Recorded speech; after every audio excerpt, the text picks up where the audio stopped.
bakit laging lakad ang langgam.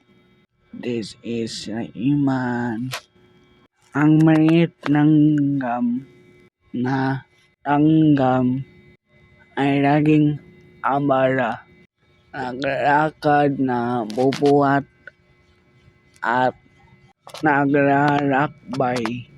Sabi nila, walang langgam na napagod dahil may dalang pag-asa ang bawat isa.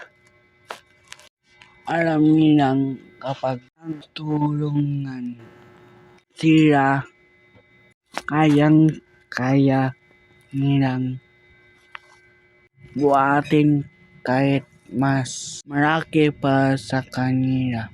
Kaya kahit maliit ka, kapag masipag at